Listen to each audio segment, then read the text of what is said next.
श्रीहरी जगत पिता दूर करीतो व्यथा, ऐका सत्यनारायणाची कथा. ही ऐका सत्यनारायणाची कथा, ही ऐका सत्यनारायणाची कथा. उल्कामुख राजा होता महाथोर, तयाची पत्नी होती सुंदर.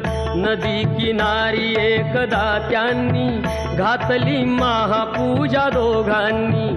आली एक नौका त्याच मार्गानी, नाव भरलेली पूर्ण द्रव्यानी. होती व्यापारी साधू बाण्याची, रीत पाहण्यास आला पूजनाची. उल्कामुख त्यास बोले ऐकावे, व्रत नारायणाचे आचरावे. मनोइच्छित फळ मागावे, चरणी श्रीहरीच्या लागावे.